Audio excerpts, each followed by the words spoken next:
Hola, Hola, profe. ¿qué Buenas tal? noches. ¿Cómo te va? Bueno, vamos a iniciar la clase con la grabación. Buenas tardes a todos, bienvenidos a una nueva clase de química aplicada. En el día de hoy estaremos charlando sobre el acero, en realidad sobre el hierro y sus aleaciones. Entre ellas, la más importante, la que ha generado una revolución cultural en la vida del hombre, el acero. Así que le vamos a dar comienzo. Por supuesto, vamos a estar compartiendo pantalla. Tengo que encontrar el botoncito para compartir pantalla también. Ese es el otro problema porque estoy comenzando a jugar con los nuevos recursos que tengo y los tamaños de pantalla y ahí se me arman un par de líos. Pues me cambiaron un par de botones de lugar. Entonces les pierdo la vista, pero los pierdo de vista en algunos momentos. Pero ya la estoy tomando la mano. Por supuesto, vamos a hacer brevemente el análisis que todas las clases les refresco sobre las aleaciones, el proceso de solidificación de las aleaciones. Esto, por supuesto, ya lo estamos charlando, pero me interesa siempre marcar y mostrarle este diagrama que es muy importante. Cómo varía la temperatura cuando se está realizando el proceso de enfriamiento de un metal líquido, cómo se produce en el momento del cambio de estado, del estado líquido al sólido, se hace a temperatura constante en los metales puros y no ocurre lo mismo con las aleaciones. La curva de enfriamiento es muy importante conceptualmente tenerla a la vista para poder reconocer el comportamiento de lo que son las aleaciones de los metales puros, puesto que las aleaciones lo que hacen es cambiar drásticamente las propiedades de los materiales, inclusive propiedades que ni siquiera estaban presentes en ninguno de los componentes aparecen en las aleaciones. Y esto es una de las cosas más fantásticas, y estuvimos viendo muchas aleaciones como el bronce, el latón, estuvimos haciendo mención. Respecto a las fases, acuérdense que las fases eran los distintos estados, el líquido, gaseoso y sólido. ¿De acuerdo? Entonces, eso no hay que perderlo de vista cuando uno habla de fases. Así que nos vamos a ir metiendo un poquitito en el hierro y sus aleaciones. Ya habíamos estado charlando un poquitito en la clase pasada del tema, así que esta primera etapa la vamos a pasar rápidamente. Habíamos estado hablando un poco de los diagramas de equilibrio. Habíamos estado viendo que había varios tipos de acero. Entonces, en función de las propiedades de los aceros y de los componentes que se involucran, podíamos tener en estas curvas de enfriamiento, estas curvas de estados o curvas de fases, en distintas ubicaciones en la relación temperatura y pasaje del tiempo, nivel de enfriamiento, teníamos diferentes variedades de acero. Entonces, en el pasaje del acero al líquido al acero sólido, en esa transición, bueno, aparecían diferentes estructuras a nivel molecular, que dan, digamos, los cristales, por llamarlo de alguna manera, las estructuras que eran cúbicas o de otras características. Entonces, por supuesto, tengamos en cuenta que en la fase líquida el acero es homogéneo. Y luego, en la fase sólida, en función de cómo cristaliza, es que tenemos estas variedades, porque no es lo mismo un enfriamiento rápido que un enfriamiento lento. Y entonces esos factores ya influyen en los tipos de acero. El primero que habíamos hecho mención era la ferrita o hierro alfa, que cristaliza con sistemas cúbicos de estas características, donde teníamos en las aristas del cubo las moléculas de hierro y en la zona central las de carbono. Luego teníamos el hierro beta. El primero era de tipo magnético, el segundo no lo era, pero tenía una estructura semejante. Habíamos hablado de la austenita o hierro gamma, que tiene una estructura de estas características, donde de nuevo teníamos las estructuras del carbono en colorcito celeste en las caras y en las aristas el hierro. Teníamos el hierro delta, que era una red cúbica centrada en el cuerpo. Y después teníamos, por ejemplo, el carburo de hierro, que es básicamente carbono con hierro. F3C, en este caso sería el carburo de hierro, en el cual básicamente lo que nos está indicando, y acá es donde aparece el carburo de hierro, es una de las presentaciones del acero en realidad. Fíjense, es una sustancia dura, frágil, no puede ser laminada ni forjada. Tienen el orden del 7% de carbono, bastante carbono. Cuanto más carbono tenemos, ¿qué ocurre? Más rígido el material, menos maleable. Entonces, bueno, siempre se va buscando, en función del uso, la composición se va modificando. Dentro de estas formas alotrópicas que les estaba contando, todas ellas tienen diferentes propiedades y habíamos llegado a ver nuestro diagrama hierro-carbono. Este lo habíamos llegado a ver en el que, en función del porcentaje de carbono, podíamos ir reconociendo zonas en función del enfriamiento, los tipos de acero que teníamos. Esto que les había mencionado, el alfa, beta, gamma. Entonces, en función del porcentaje de carbono y de la temperatura, es que obteníamos diferentes tipos de acero. Entonces, teníamos 4 zonas básicamente coloreadas, que las vamos a poner en evidencia ahora en ese diagrama, como para tratar de reconocer los 4 tipos más importantes de acero. Entonces, teníamos la zona verde, que es la parte de arriba, que es la zona que tiene el acero en estado líquido. La zona amarilla, tenemos una sustancia que era la austenita. Después teníamos en la zona azul, ¿qué era lo que teníamos? En la zona azul es un huequito que tiene alta temperatura, pero que ya tenemos estado sólido, ¿no? Una única fase sólida del acero, en esas condiciones, con ese porcentaje pequeñito. Después tenemos la zona naranja, que es muy pequeñita, que tiene que ver con temperaturas del orden de los 700 grados. Ahí tenemos ferrita. Esto lo habíamos estado charlando ya la clase pasada. Y acá teníamos los puntos en los cuales se daban los puntos de fusión, ¿no? Los puntos esos rojos que estamos viendo en el diagrama, habíamos estado charlando y eran puntos de fusión. Entonces, acuérdense, el hierro puro tenía el punto de fusión en el orden de los 1500 grados, eran 1500, espera que llego a la próxima presentación que tengo la temperatura exacta, ahí está, 1540 grados, y fíjense que los puntos rojos son puntos de función de las distintas aleaciones, cómo cambia, cuán importante es la variedad. Bueno, avancemos un poquitito más. Acá tenemos algunas características del punto C. Fíjense que teníamos por acá el punto C, que estaba en esta posición sobre la zona central a la derecha del gráfico, y ahí teníamos una concentración del 4,3% de carbono. Fíjense, 1130 grados por debajo de esa temperatura tenemos el estado sólido. Entonces, cómo van cambiando las condiciones. El punto S, con 723 grados, un 0,89% de carbono. Entonces, fíjense cómo iban cambiando, entonces por arriba, por debajo. Bueno, esto le voy a pedir que lo lean más o menos en detalle.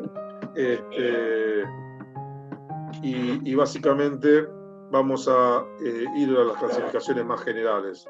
Esto, por supuesto, después les voy a dar una versión extendida con más detalle para que lo charlen, lo miren, pero la intención es darle un pantallazo general.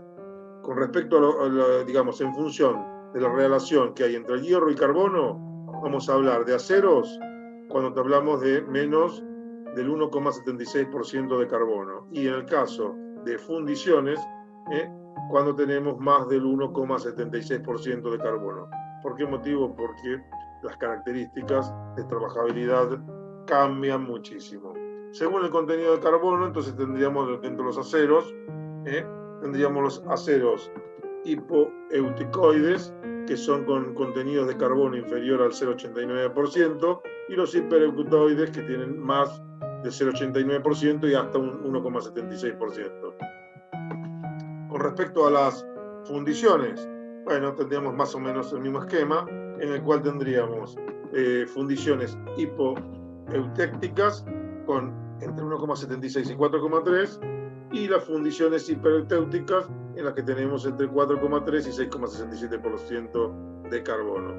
Entonces, básicamente, fíjense que tenemos en criollo acero menos de 1,76%, lo podemos dividir en dos.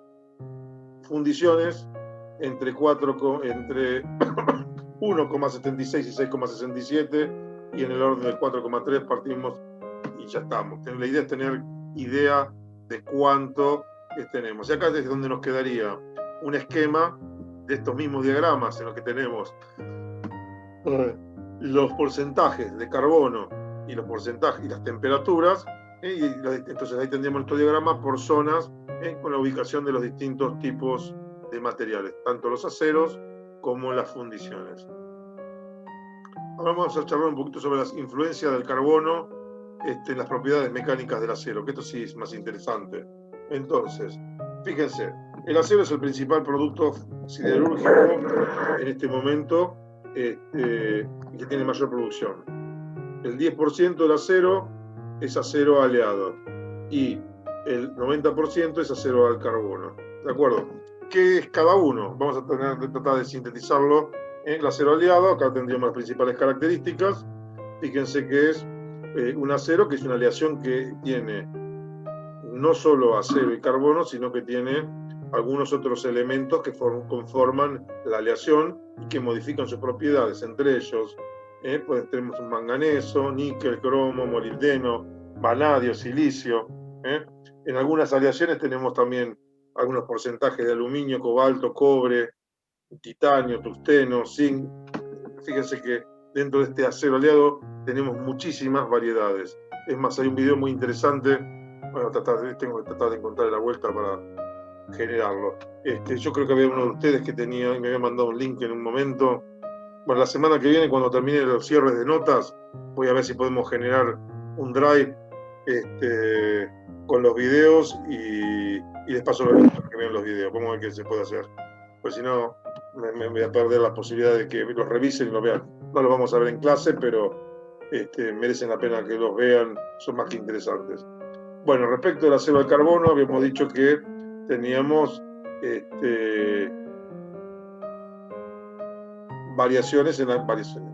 aleaciones con incorporación de manganeso y silicio. Y la realidad es que muchos de los otros materiales son impurezas, digamos, la realidad, por ejemplo, el caso del azufre, el fósforo, el oxígeno, son elementos que uno trata de excluirlos, de sacarlos, pero no se logra sacar en función de la realidad. No sé si notaron que no tuvimos interrupciones, así que estamos ya trabajando a full con nuestra versión todoterreno de Zoom, lo cual me ayuda un montón porque los videos son mucho más fáciles de editar.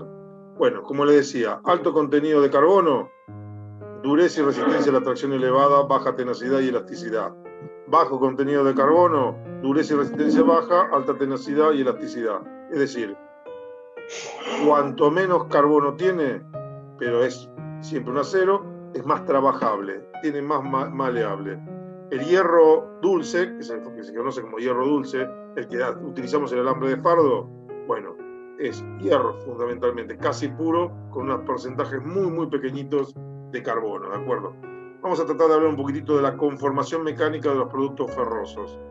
Entonces, ¿esto qué significa? Conformación mecánica, darle forma. Y entonces acá empezarían las técnicas constructivas. Por ejemplo, la laminación. Ahí lo que estamos viendo, básicamente, cómo funciona, cuál es el criterio en el que trabajamos para la laminación. Por supuesto, la laminación se hace en caliente, el material no es líquido, pero digamos está a altas temperaturas y se lo fuerza, se lo modela mediante la laminación. Ahí estaríamos viendo un poquitito el esquema de funcionamiento en el cual los rodillos generan y ejercen presiones, es empujado y bueno, le vamos dando las formas que nosotros consideramos. Ahí tenemos una primera imagen en colores que es interesante porque nos permite ver cómo, utilizando rodillos de ciertas características, estaríamos modelando los perfiles que habitualmente estamos acostumbrados a ver. De la misma manera, en el otro proceso, en colores grises, digamos lo que estamos viendo es la laminación chapas, por ejemplo. Entonces, esto sería la laminación en caliente. Esto que yo les conté más o menos, lo tendríamos acá. Características fundamentales del proceso de laminación en caliente. Se trabajan con temperaturas en el orden de los 1050 y 1300 grados. Y a los cilindros que estuvimos mostrándoles se los llaman trenes de laminación. Con respecto a esto, bueno, gran variedad de formas, tamaños, chapas, y acá tenemos algunos ejemplos para que vean de productos que se laminan. Desde las chapas, perfiles, rieles, caños, básicamente. Después cosas, bueno, algunas características técnicas, por ejemplo, la distancia entre rodillos la vamos disminuyendo progresivamente, no es un salto inmediato, sino que se pasa por un tren de rodillos y progresivamente se va achicando la separación entre rodillos para forzar el desbaste, digamos, el pasar de ser un lingote original que se vaya transformando, por ejemplo, en chapa, y después, por supuesto, se le tiene que dar una terminación, un desbaste que le permite sacar las asperezas superficiales y que permite que digamos, las secciones, los perfiles, los ángulos tengan una buena terminación. Estamos en las 8, así que vamos para finalizar, digamos, este proceso, fíjense que vamos bajando la temperatura, llegamos a los 900 grados y se va produciendo el laminado. Cuando se produce en frío, fragiliza un poquito al material y entonces la última etapa prácticamente, cuando estamos en espesores menores de los 6 milímetros, ya prácticamente la lámina se enfría y prácticamente la finalización del laminado es en frío. En resumen, temperatura alta, el calentamiento del acero origina defectos llamados quemado y genera grietas que no son eliminables. A una baja temperatura de calentamiento se origina una disminución de la plasticidad del acero y eleva la resistencia a la deformación. Por eso, la importancia de estar trabajando en un tren de temperaturas y en el tren de laminado progresivamente. Que llegamos a trefilado y nos detenemos acá. Nos detenemos en trefilado, así que tenemos que acordarnos que la próxima clase arrancamos con trefilado y después varios procesos más y ya estaríamos terminando con el capítulo de metales. Creo que es más que suficiente, así que les daré la otra semana el listado para que hagan un pequeño trabajito, repartiendo los distintos temas y ya ingresaríamos la otra semana, ya en 3 semanas estaríamos en maderas iniciando. Así que bueno, muchas gracias a todos. Dejamos de compartir pantalla por el día de hoy. Hoy, bueno. Gracias a vos, profe. Nos extendimos un poquito con otros temas, pero bueno, siempre estos temas creo que hay que tratarlos y conversarlos. Muchísimas gracias a todos y nos estamos encontrando. A usted, profe. Nos vemos mañana. Chao, profe, gracias. Y los que quieran con estática. Chao. Hasta luego. Nos vemos mañana.